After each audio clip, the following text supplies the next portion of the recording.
Welcome to Gut Punch, the podcast that explores life-changing moments. Hosted by Kathryn and Dana, a seasoned educator with personal insights into resilience. Kathryn shares how life can change in an instant, shaping our path forward. Each episode features inspiring guests who face their own gut punch moments. Guests share their journeys through loss, upheaval, and triumph. What to expect: honest conversations, lessons in resilience, inspiration for growth. Join Kathryn as she highlights courage and perseverance in every story. Gut Punch is a reminder that there is always a path forward. Be part of the conversation. Register now to join Kathryn for today's journey. Hello, everyone, and welcome to another episode of Gut Punch. My name is Kathryn and Dana, and I'm your host for today's show. Today, we're joined by Dana Christian-Lee, who's the Director of Programming and Development for Tell My Story. Dana, thanks for joining us today. Thank you so much. And by the way, I am the executive director now. That was my position when I joined 3 years ago. So I became the executive director a year ago. Congratulations. I didn't know about that promotion. That's great stuff. Thanks. So happy to be here. Yeah, thanks for joining. I just want to, I really want to get right into, what your organization does and how you work with folks. So, I know we met through Sean Lusser's organization, The Real, which is, doing so much in the mental health space for young men, which is sort of building off of Scott Galloway's work and his book, Notes on Being a Man, focusing on Gen Z and young men and just the massive emotional challenges that group is facing. And, you and I was happy to meet you through his ally group within The Real, which is the women who are supporting the men. And when we talked more about what you're doing at Tell My Story, I was just so impressed on the focus on adolescents and just the way that you're helping families, I should say, battle mental health challenges that they're facing. So if you could sort of give us the background on the organization and share some stories of some challenges you've helped people navigate and some, positive outcomes that you've seen, that would be great. So my personal journey with mental health began as a young person. I suffered from eating disorders, and exercise compulsion flowed into postpartum depression when I had a couple kids, and then it, flowed its way, a lot of therapy, a lot of navigation of my own life, my own practices, right? And I've lost many friends to suicide. Both of my kids have lost friends to suicide. I'm an educator by trade, 2 degrees in leadership.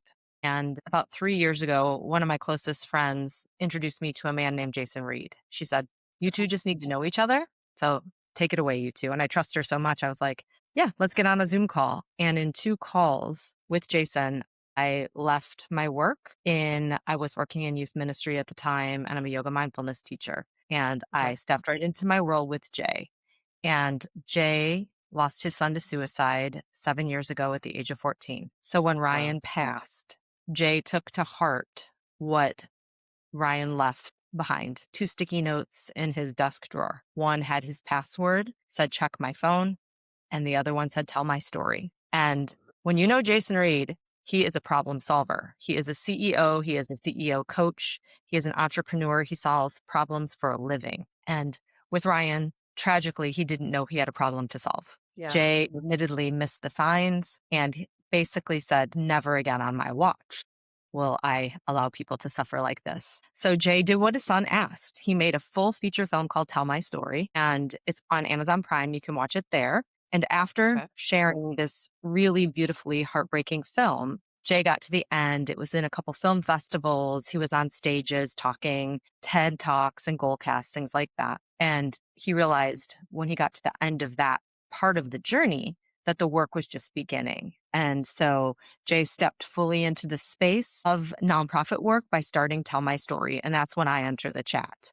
So 3 years ago, I started working with Jason, and our first film is called What I Wish My Parents Knew. 13 young people talking about their struggle to help people identify the signs of crisis in youth from their own mouths. And it's a very challenging yet important film to watch and to feel in your body. So when you are in communication with someone, Kathryn, especially you as a specialist of communications know, it's not always words that we understand, it's feelings, it's body language, it's changes in personality. So our first film was called What I Wish My Parents Knew. I stepped into the role with that film, and we screened it all over the United States and Panama for the first year and a half of my position, hosting events, summits, panels, and having really important conversation. And there are two common denominators across the board. The young people said, I don't talk to my parents, my caregivers, my teachers, whatever, not because I don't trust them.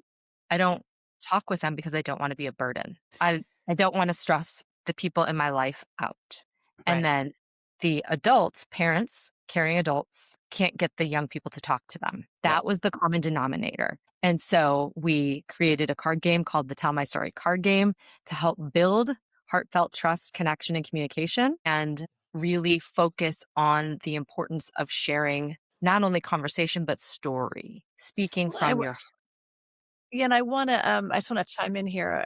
You were, sweet enough to send the card game to me, and I'm fascinated by what it does and the questions that it asks. And for people that are watching on the video, you can see it's called Tell My Story, as Dan just said. And it says a card game for parent-teen connection and heartfelt communication. And,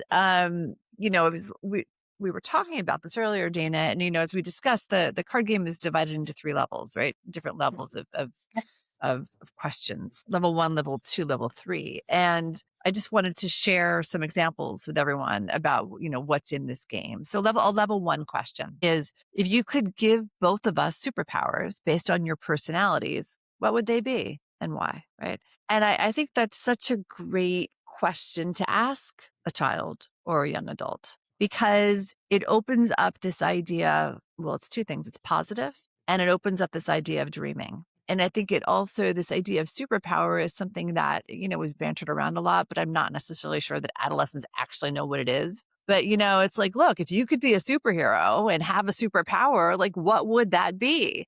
And I love that. And then an example of a level 2 one, so you're going a bit deeper with people, is what are you still trying to discover about yourself? And, what I love about that one as it relates to what you just said is, I know in my own work with high school and college students, in coaching them, a lot of the reason I'm brought in is because they won't talk to their parents, and their parents know that their kid is going through something, quote unquote, right? And the feedback that I get from the students is like, that they say to me, what they love about me, is that we don't ruminate on why something happened. We just focus on how do you move forward. And, the students, I feel like sometimes they're afraid to talk and parents are afraid to ask, because as parents, we don't want to upset the apple cart, But what I love about these questions is you can get to the emotion without overtly upsetting the apple cart.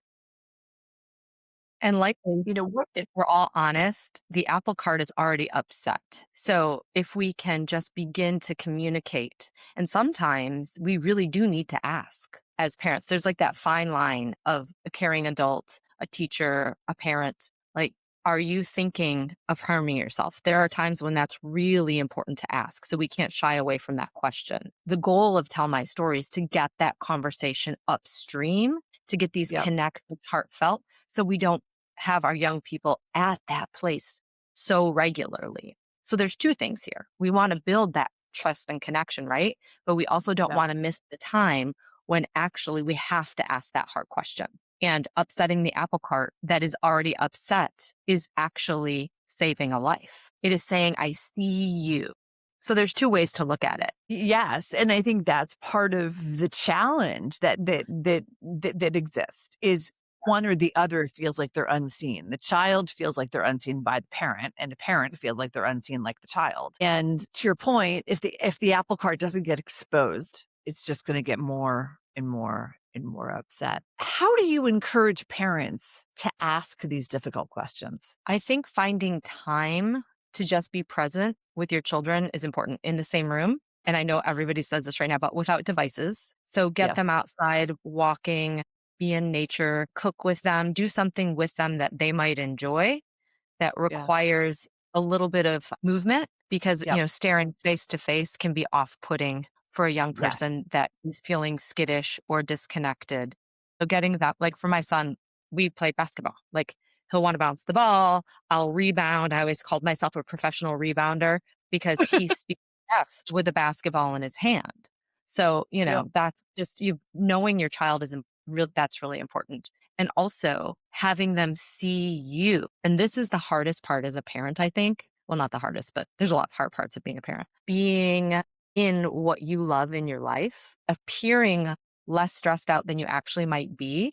Not that we Yeah. hide our stress from our kids necessarily, because they need to know we are real human beings that have real feelings. However, having them feel like we can't manage our own stress and our own lives, we need to be the adults that can be the containers to hold what's difficult and also be that light and that presence that they feel that they can come to and warm themselves around us. That is a really important move for parents to make that switch, that shift from their own problems dominating their lives to just presence. I'm not saying parents, your problems don't exist. It's a tough world and it's Right. challenging raising kids today. It's simply finding the way to be present Yep. and neutral and open to receive and be present for your child, your young person, your young adult, whatever, whomever in your life. That's the move right there. I love that. And I feel like it's something I know in my work that I do with adolescents is a lot of kids are angry at their parents, or a lot of kids feel like their parents don't understand them. I can't tell you the number. They don't get me. They don't understand me. The number of times I've heard that phrase. If you're a parent who has a kid that's messaging that to you, it's going to be frustrating. It's frustrating to hear, right? But how do you do what you just suggested and be the adult and acknowledge that, but also, I don't know, help your kid try to listen to your child, or try to just be that parent that you need to be, even though they tell you that you can't relate or that you're not listening. Well, this is my personal experience of it. This isn't psychology or data Right. necessarily. I can't quote anybody behind it, but I ask myself, and I would ask self-reflection of the parent, how well do Yep. you know yourself? Because knowing who you are and how you show up as a human being, not just as a parent, but as whatever other roles you have in your world, do you know yourself? Are you reflective enough in you to reconcile and be able to just be present with that, right? Without your own anxiety about your own life. So Yep. our anxiety, our stress, our depression gets amplified in our kids. So that's what I would turn the onus on the parent to just say, how close are you to yourself? Because your child can only be as close to you as you are to yourself. And that's a Yeah. move to make. And, sorry, everybody out there that I just upset with that, but that is a very critical move. How much do you love your own life or are working toward something in your life that's going to help you be healthier, to have the lights come on in your eyes so you feel like something, like I said before, like the warm glow your child can come to connect. So it's nuanced. I mean, I could get specific, but I It really is. say that nuance is something our society misses. Yes. And I just building on what you're saying, in conversations with last week's guest, Margaret Graziano, we were talking about the fact that, we as adults are our own greatest impediment. And it wasn't even talking about, with relation to our children it was just talking about our relationship to ourselves. And, building on what you're saying, and which she and I discussed, it's like, we really are our own greatest friend and our own worst enemy. We're the ones that come up with all of these reasons we can't do something. And to your point, it takes the courage to let yourself as an adult move forward something, even if you're scared. It takes courage, as you're saying, to admit that, like, A, you're not happy in something, or B, you don't really know what makes you happy. And you And know what? so We don't have it all together either. And so letting them nobody know, you know what? I'm human. I'm working it out in the way that's appropriate for their age level. Let me be clear. Yep. Appropriate for their age level. If they're 6, they're not going to get that. But if you have teenagers or young adults or like preteens, let them start seeing you as human for sure. Yeah. Appropriately, one. And then two, kind of like these men having these conversations, they know they want to be better role models in their lives for their partners, for their kids, for their businesses. And women are the same, but we're historically the nurturers, right? So we hold that space for our kids, and men really know that being in that conversation is important. So all of us taking the onus of our own well-being, our own happiness, and not putting that on our children, not putting that on our partners, and being the model for our young people to see healthy communication, healthy conflict, and then what reconciliation actually looks like repair. Yeah. And I know that, it's an interesting question. I teach on the college level. And one of the questions I always ask my students at the beginning of every semester is, what's your greatest fear? Out of a class of 25 or 30, I would say 99.9, maybe there's like one student, right? 90 who say their greatest fear is disappointing their parents. Wow, that's even And I, over public speaking. and I go deeper with that. Yeah. And I'm like, why? Because I'm afraid of failing. And then I go, why? And they go back to, I don't want to disappoint my parents. It's a And vicious then circle. right? All right, right. And then I say, have you ever asked your parents if they failed? And they say, I can't do that. And I say, why? And I don't really get an answer, right? And I think that, so my point is to your point, all these points, is sharing stories as an adult about the challenges that you had when you were their age, even if they say you can't relate. I had someone say to me once, a child of mine say, well, Mom, you didn't grow up in a pandemic, so you don't get it. And I'm like, you're right. It's probably Right? true in that way, but yeah. That is true. I'm like, I'm like, you're right. I cannot say that I get it because I did not grow up in a pandemic. But I said, but you know what? I'm growing up in one right now alongside of you. Exactly. Right? Validation and the solidarity. So yes, That's you are, and yes, we are. Because Yeah, parenting someone growing up in a pandemic is something that never happened. that's right. There's no case history on this one, right? There was no Zero. case history on this. That's why we have each other to have these important conversations, to work this out That's right. in That's right. beautiful and hopeful, inspired way. Instead of all of us saying, I can't get so-and-so to talk to me. Life is too overwhelming. I can't make any change. It's the problems are too big and my anxiety or my depression is winning and I'm powerless. That narrative for me, that's where our new film came in. It's called Shift, Do What Moves You. Like, I have Yes. to change the narrative from problem and crisis to possibility. And that's this conversation that we're having. This is the hope. This is the conversation. This is the storytelling that makes the difference. So in the new film, what Yeah. is what in the other one you had all the teenagers, young adults talking. How does it work in the new film? So after screening that film over 100 times, having so many different conversations, people were like, yeah, Dana, we know we have a crisis. We know we have a Right. problem. And the stigma is thankfully being lifted more and more and more every day. People are talking about it because this persistent problem is not going away on its own. Yes, And that's we so true. cannot continue to solve a problem that's causing us shut down if we don't also offer hope. Because why would we keep trying? We feel like something's hopeless. So I said Yeah. to Jay, people need hope. And that's what our story, our new narrative needs to deliver. And he looked at me and said, great, what's your idea? You do this one. And I was like, I just sat there. I was like, all right, here we go. And so I took that charge and I went for it. I've never been a film producer before, but I love people. I love conversations. I love storytelling. I love meaning. I love community. And it all got to come together. So I got to select these young people, vet them, go through this whole process. And these beautiful 13 beings share only a little bit of their struggle, because what I'm trying to normalize, tell my stories trying to normalize, and also the world of mental health, I would say, is everybody's going through something and on different levels. Yes. So it's not to say a lot of young people struggle and say, well, because I'm not actively suicidal or I'm not cutting like my friends or I don't have an eating disorder, I should just be grateful. And then this new film has opened up this new conversation of young people saying, through these stories, I feel validated because these young people are saying, my injury in my sport took me down, took away my identity, took away my esteem.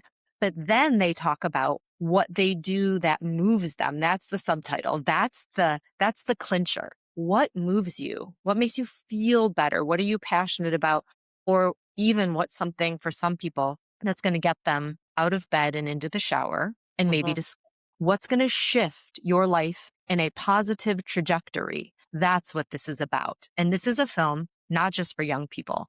This is for all people to say, what do I love? Am I doing that? Have I forgotten even what I like? Can I take charge of my life and get out there and try again at life? And guess what? I want to lead people to bliss, to loving their lives.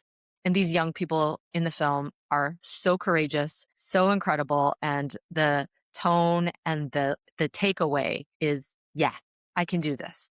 That's amazing. I love that. Well, and I always, to put positive on your positive there. Every day is a Yes, day to that's positive. right? No, but like every day is a day to reset, and every day has 24 hours in it. So, if you sleep the 6 to 8, that is so incredibly important to do. And then say you take an hour to like work out, go for a walk, do whatever, you still have so much time in the day and so Yeah. many opportunities to grow and learn and to fail and to pick up and move on and grow and learn to fail. And the cycle just repeats and repeats. And I always say to everyone, my students, because I coach, you're not going to love everything that you do, but that's part of the beauty of life is you discover the stuff that you love, you discover the stuff that you hate or don't like, and there's a lot in the middle. Mhm. And, that's where the sizzle comes from. I think the definition of failure is not acknowledging it, right? We all don't, not everything is going to be maraschino cherries and sundaes. I mean, God, can you imagine? Well, and If it's we could all live. never about perfection. This is not about Right. being the best at No. anything. Even though in our film we have a skateboarder who is the best park skateboarder in the United States. So Wow. we do have one of those, and she lives just a couple miles away in Petaluma right by me. But it's that the point is we try to elevate all different conversations around this. So just trying, doing, and not expecting to be the best at anything necessarily, but be the best you can be. And that then is validating, and you can be proud of yourself. You can feel good from the inside out. That's right. That's right. And I think we all have these, there's this great TED talk that I listened to a while back about it. It talks about lollipop moments, right? And they're moments not that we experience, but they're moments that other people experience as a result of something that you've said to them, right? And I know I've had those, and I know that I've had my own lollipop moments, and I've also had unexpectedly, I've had other people come to me and say, "Remember when you said such and such? Well, that helped me because of XYZ," right? And I think that once you figure out, it sounds so crazy, but once you figure out your why, like why, what do you love? Why are you doing this? It all just kind of falls together. Mhm. You have to, regardless of what age you are, you have to let yourself acknowledge that why. And I think you have to give yourself the freedom to realize that there's stuff that we love and stuff that we hate. And I don't care whether you're 6, 16, 66, or 86 or anything in between there. We all have things that we enjoy doing, and we all have things that we don't enjoy doing. I love it when you kind of get, I'll call it mid-career, although I think I'm more than mid-career at this point. But you get to this point in life where you get to focus on the stuff that you love and focus on the stuff that you're fulfilled at. And it doesn't mean that you're necessarily amazing at it. It doesn't mean you're the best person in the world at it. It just means that you enjoy it.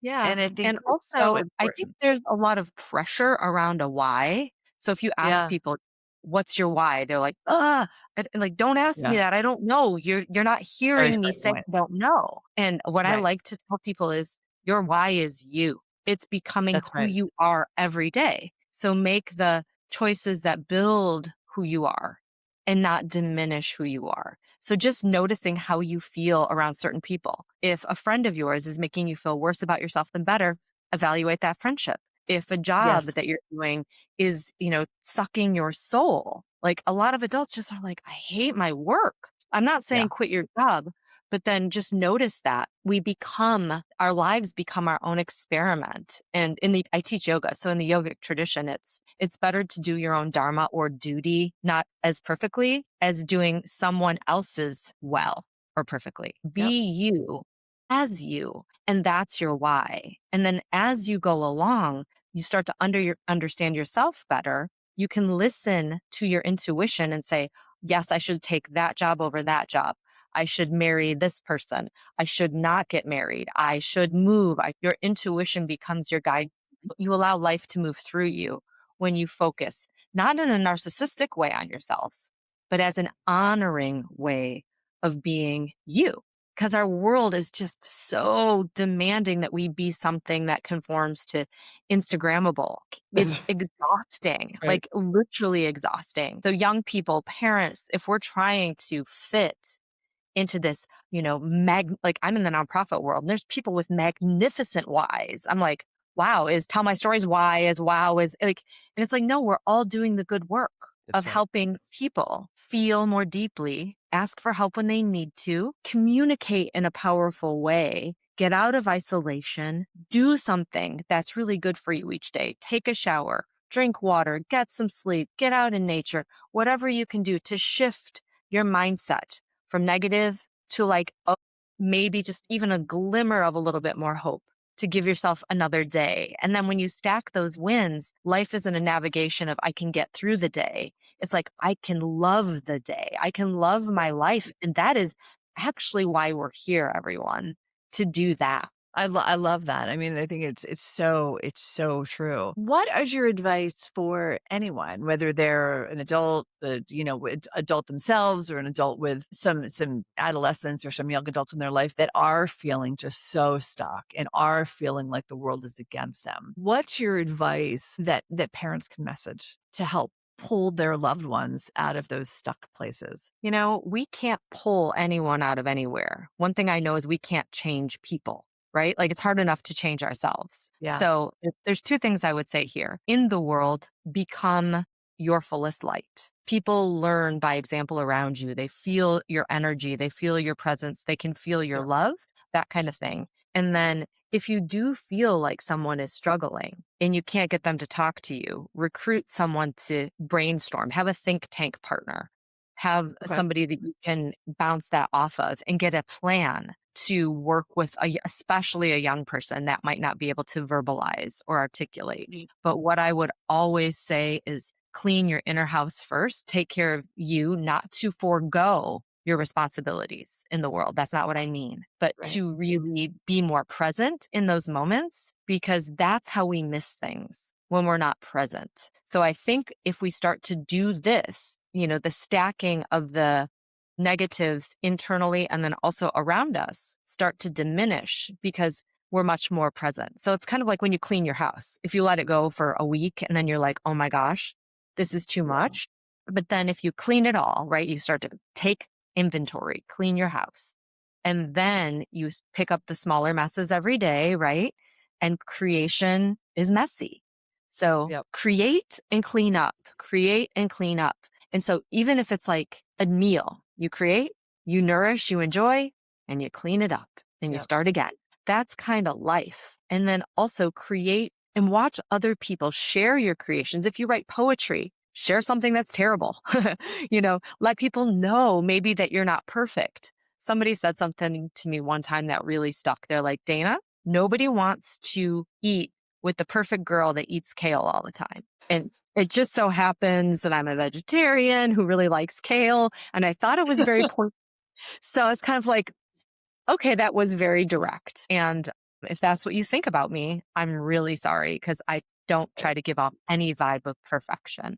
But I think, with Sean, again, like the real, like make it real. Question for you, it just kind of occurred to me while you were talking is, I work with both young men and young women. And, in my study, and I teach both young men and young women. And in my study of, kind of the development of communication patterns, some of the research that I've read talks about the way that men and women communicate differently, right? Men tend to communicate through activities like a sport that they've played growing up, where there's a hierarchy and blah, blah, blah. Women tend to communicate through stories, right? And that comes from the fact that we, as young women, engaged in activities like playing house, playing doll, things that required imagination. And And so nurturing. that women developed the ability to share stories different. Men did not when they were younger because they were always in role-based activities. So if you're a parent and you have a son or a daughter, or maybe you have both, are there different ways that you should talk to the boy versus the girl or the man versus the woman, based upon the work that you've done, that you've seen so far? Well, I would say in my life's work, just the scope of being human. This is what I was Yeah. one of 27 grandkids in a big Catholic family. So I've had a lot of relationship. Yeah. Life is. I sent a text message today, actually to my son's best friend, and I said to him, I said, "Life is beautiful and a humbling teacher," and he was like, "Legit." And so I've known this his best friend for a very long time. And I love having deep relationships with people. So I think what I would learn, to go specifically to your question, through Yeah. all of these different relatings, is men tend, and this is all generalities, gender normative. So if I offend Yes. anyone, I'm sorry. I'm trying to speak quickly here to the point. Men tend to relate shoulder to shoulder. Okay. Things that they can do side by side, or in an environment that moves. And women are eyes to eyes, typically, like face to face. And I was just at a meditation retreat a couple weekends ago here in California, and a lot of different levels of practitioners. And when you start to meet yourself, it gets pretty tender in there. And so we were in silence for only 5 hours. And for me, I've been in silent retreats for a week or longer. And someone that was brand new said, "Well, when we come out of the silent treatment," it was so funny. I'm like, "The silent treatment, that's what you give somebody when you're mad at them." Like, when we come out of silence, the teacher, he's brilliant. He had us have our first words in pairs. But check this out, Kathryn. It was shoulder to shoulder, because there were men and women mixed, but one facing one way, one facing the other way. And then the way we spoke, because it was a room of 140 people, we Right. spoke quietly in whispers about what we learned when we were in silence for 3 minutes each. And let me Wow. tell you, it was a stretch on everybody's part, but it was so beautiful. And I've never had that experience, because in my estimation, it took both ways of being and Yes. blended them together in a way that was approachable. So I guess what I would say, if in any situation, you have to meet the person where they are, Yes. and not where you are. And as parents, where we expect them to be, or where we expect ourselves to be. So in a meditation retreat, it says, meet yourself where you are. People are like, what the heck does that mean? It means, how do you feel about yourself right now in Right. this moment, right? Like your whole life, and get real there. And then with young people, if they're at a place that you don't understand, or you don't even think that they should be at because of whatever your factors are, meet them exactly where they are. And what that requires is two things. Well, three things. It requires curiosity, it requires presence, and it also requires deep listening. And sometimes the listening is in the silence. And people are like, how can you hear silence? And have you ever heard the saying, silence speaks volumes? Yes. Just pay attention to the body language, the energetics. So this becomes a little bit more subtle level experiences, but in Yes. those subtleties, there is so much beauty. There's so much potency, and so much that's available to us if we're calm enough, present enough, and courageous enough to go there. Because seeing yourself, honestly, is very difficult, and making Yes. changes in that place, and then using that to mirror to someone else to be present. Wow, that's some deep work. And the kids, maybe if you're working with your kids, they don't necessarily understand what's happening, but you're holding, to go back to what I was talking about before, that space as an adult, Yes. non-judgmental, present, and as much as you want to change, fix, or flip out, do not. Great. I think that's so true. And I think for many people, as we were talking about earlier, there's so much going on in the world. There's so many distractions. There's so many things that just emotionally can put you into a funk. But I think, to your point, Dana, and I love this, is being curious, being present and listening. Hard to do, but if you let yourself do it, the value that's going to come out about what you learn about your child, your son's best friend, or even about yourself, is invaluable if you give yourself the space and the grace to do it. So I love that. Thank you for sharing that with us. And just a little spoiler for people, it's not easy. It takes practice. And the one practice I would offer everyone is to sit in silence with yourself for 60 seconds a day. No ringer. Just see if you can be quiet for 60 seconds. People can hold their breath longer than that. So I would definitely, you can do it. But there's a study, have you heard of this, Kathryn, where people would rather receive an electric shock than be in their own thoughts? No, that's crazy. It's real. I've read it a few different times and fact checked it.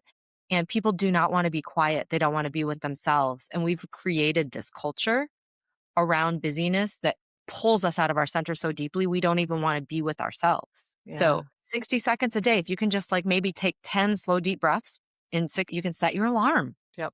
60 seconds, that builds that muscle for presence and kindness for yourself and others. And I swear to you, just a minute a day can really change everything. That's great. Thank you for sharing that with everybody, with me especially. I'll have to start doing that. Dana, thank you. I'm so glad that we met. I'm so glad we got the chance to talk. I appreciate the Tell My Story game. And I just love the conversation. And I think there's so many great insights, lessons learned, just great tips you gave all of us. Thank you for that. So if people would like to get a hold of you, learn more about the organization, the work that you're doing, what's the best way? You can email me, Dana, DANA, at 𝗘𝗽𝗊𝗄𝗏.org, and we can work together to find alignment for whatever it is that you're looking for. You can screen our films in partnership with us at no charge. We do not charge for film screenings, which is very unusual for organizations that are of the nonprofit status. So we just want partners that want to elevate these important conversations into their businesses, schools, communities, community centers, houses of worship. Reach out to me, and we will work together to find a way to bring our films into your communities. I love that. Thank you. And thank all of you for listening to an episode of the Gut Punch podcast. We'll be with you next week. Bye, everyone. That's it for today's episode of Gut Punch. I hope you found inspiration, because no matter how hard life hits, there's always a way forward. Make sure to follow or subscribe to Gut Punch on your favorite podcast platform. If you know someone who could use a little inspiration, share this episode with them. Thanks for listening, and until next time, stay strong. See you in the next episode.